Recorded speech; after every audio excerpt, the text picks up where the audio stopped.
Hello and welcome to my cozy studio for the fifth and final episode of Greg LeMond Fans Television in 2019. Since the holiday break there's a lot to talk about Greg LeMond. And since 1989 is exactly 30 years ago, it seems to be the reason why Greg is so much in the spotlights those days.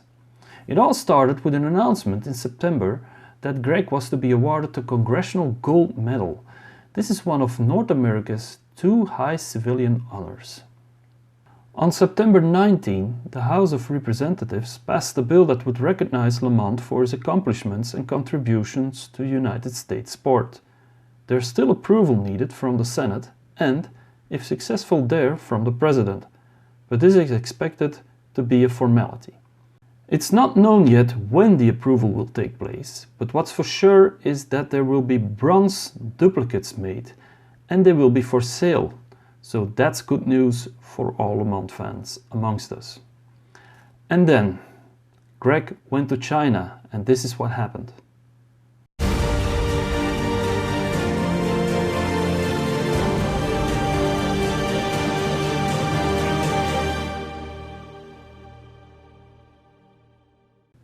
Last month the UCI awarded top professional cyclists at the UCI Gala in China, and it was UCI President David Lapartien who awarded Greg LeMond with the UCI President's Award for his achievements in the Tour de France and World Championships exactly 30 years ago, in 1989. The UCI Cycling Gala acknowledges the achievement of the past season, but also, from this year, a champion who has written some of the best pages of our sport's history. That's what David Lapartien said about Greg LeMond. And if this award wasn't enough, there was Rouleur magazine who inducted Greg LeMond in the Cycling Hall of Fame of Men's Best Rider. All readers of Rouleur had the opportunity to vote for the best cyclists of the past years, and they have chosen Greg LeMond. Greg received this award during a 3-day cycling event called Rouleur Classic. Lots of cycling fans were able to see LeMond in 3 shows, talking about his career as a cyclist, innovator and trailblazer. Some of our forum members shared their pictures of the event on our Facebook forum, and we're lucky to talk with Greg for a while, who's always generous with time. You ask for a minute, you get an hour. Rouleur magazine also released a new issue with Greg LeMond on the cover.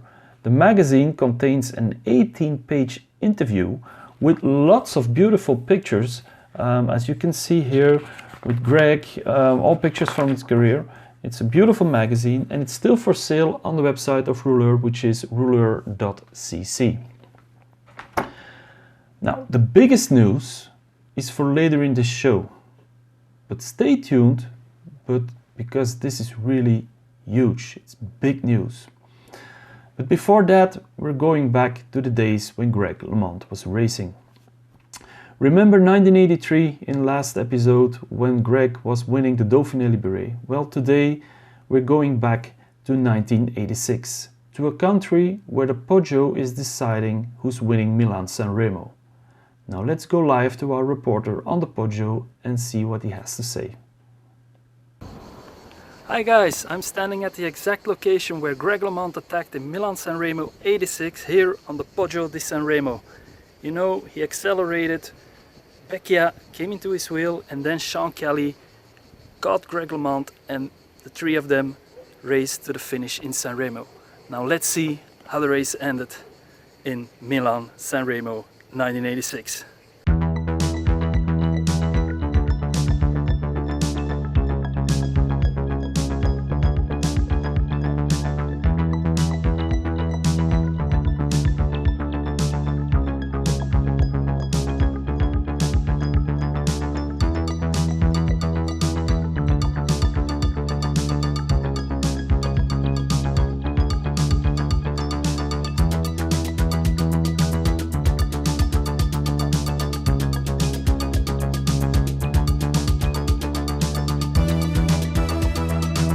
In 1986, Greg LeMond is racing for the La Viclaire team.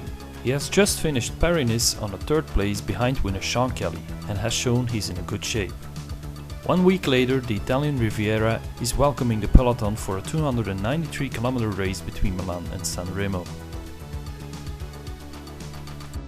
5 riders are in front of the race with a maximum lead of 10 minutes, amongst them La Viclair rider Kim Anderson.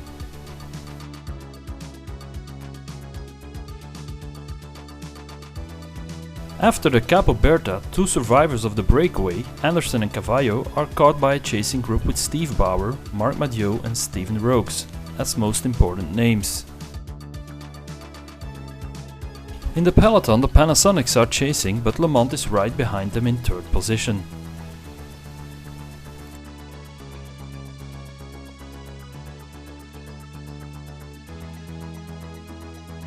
Bauer is testing the group on the Cipressa, but Roques, Madiot and the others are following the Canadian La Viclair rider.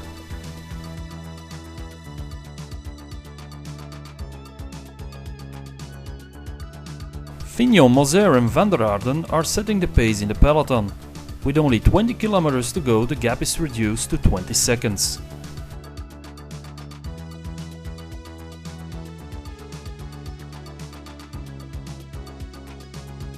Le Mans is in a perfect position for the final and controls the race.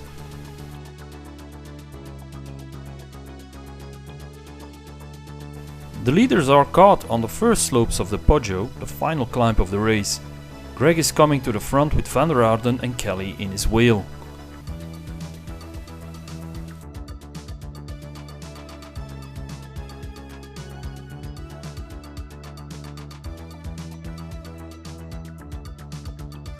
Bauer is going full speed with Le Mans right behind him. Are we going to have an attempt of Le Mans, who seems to be ready to attack?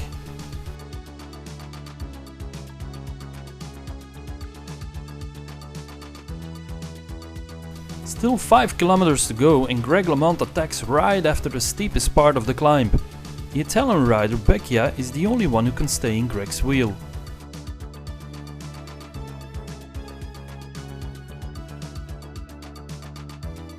The motorbikes are too close and LeMond is getting annoyed. Only one rider succeeds in joining the leaders. It's Sean Kelly, big favorite for the win.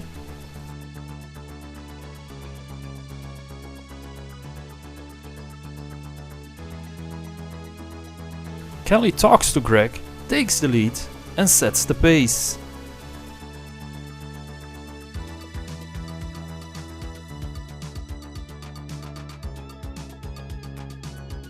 It seems like the winner of this Milan Sanremo is in this breakaway.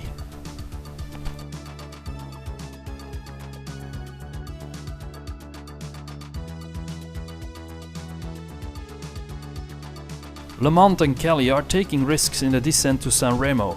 Becchia is just trying to follow both riders.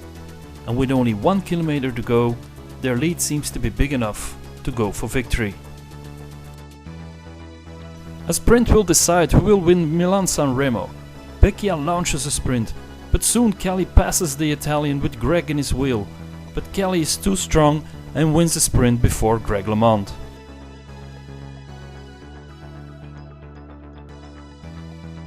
Another second place for LeMond in a big race, and again Sean Kelly, who seems to be Greg's nightmare.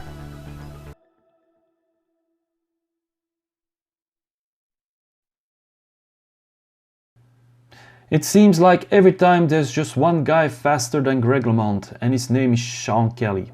Now, I know one race where this wasn't the case, but that's for later in the show.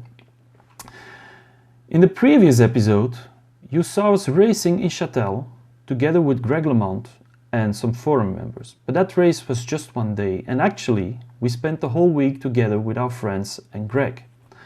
Now let's see how an ex-professional cyclist is still amazingly popular in Europe and how he spent his days.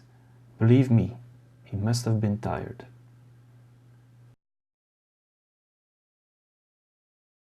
Mr. Greg LeMond, welcome in the crazy cycling country called Belgium. I love it. I lived here for 12 years. I came here when I was 16 years old. So this is, I always say if you like chocolate, Willy Wonka, the chocolate factory, This is the Willy Wonka of cycling. Willy Wonka cycling. It's the center of cycling, really. I mean, if you're to pick one place in the world that you want to learn about cycling and really be good in the classics, everything's Belgium. So. I already met Greg in Belgium during a charity ride 2 days before going to Châtel. I was standing at the first stop of the ride. All these riders were just looking for one guy amongst all the other ex-pro cyclists, Greg LeMond. Even drinking was impossible. A selfie, an interview, an autograph while posing for someone else's picture. It was just crazy.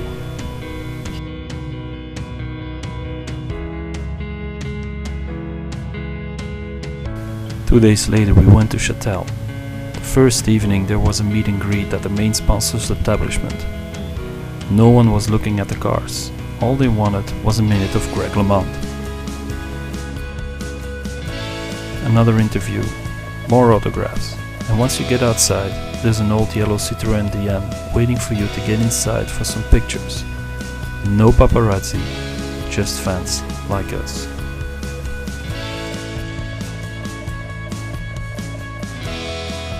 A new day, fly fishing, not alone, but for a photo shoot and interview with Rouleur magazine. And at the evening, even more interviews for the local newspaper. And then finally dinner with us, the fans. But even then, you need to make a selfie with the UCI president. And after a small party, another picture with the fans for the local newspaper. Day after day, the week continues like this. Another interview, the same fans waiting for more autographs and quality time. But Greg is just Greg, generous, takes his time and keeps breathing. No one is surprised by the big cheer at the start of the ride. Greg is very popular in Europe and finds his way through the peloton talking to everybody. At the end of the day he's on stage for the award ceremony. It takes more than an hour, but he keeps smiling and talks to every winner.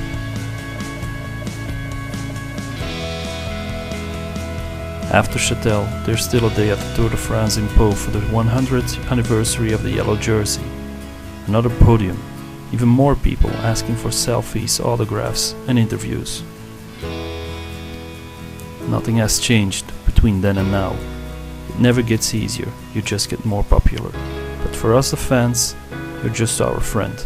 An exceptional man with a lovely wife, treating you as if you know them for ages. That's why we love you.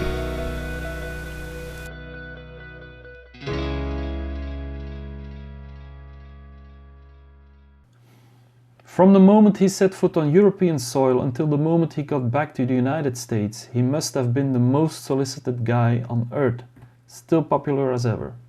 Like in 1989. Last time we saw Greg LeMond winning the Tour de France by 8 seconds. Today we're gonna see how the season ended, exactly 30 years ago. It's August, and Greg is still in a delirium after the Tour de France. He rode some criteriums right after the Tour, winning in Calac and collecting podium places in other ones. After racing in 8 criteriums, the Grand Prix des Amériques in Montreal is the first big race after the Tour. A 4th place behind winner Jörg Müller looks promising for the upcoming World Championships in France. But first LeMond decides to race another 2 criteriums in Holland, where he wins the one in Emmen. The next weekend, Greg is just training and finishes 113th in the Classica San Sebastian and abandons in the Grand Prix of Zurich, the last test before the Worlds in Chambéry. In the meantime, Greg hasn't been paid anymore by his team and decides not racing anymore for ADR. On August 27, Team USA is ready for the big day. It's raining and Greg isn't feeling too well during the first laps. He even thinks about abandoning the race but decides to stay on the bike. In the final lap, Fignon attacks on the Col de Montagnol. Greg catches Le Professeur and leaves him behind. But in the descent, a group of elite riders is heading for a sprint in Chambéry. After a long sprint, Greg takes the lead, wins and punches the pouring rain. Unbelievable! After winning the Tour de France, he's now for the 2nd time world champion. What a comeback! After the Worlds, Le Mans signs a $5.5 million contract for 3 years with the French set team. With everything settled for the next years, he's now showing his brand new World Champion jersey without any trace of ADR in some criteriums. He wins one in France and decides to go back to the US. That's where he ends the season with an 11th place in the A to Z criterium.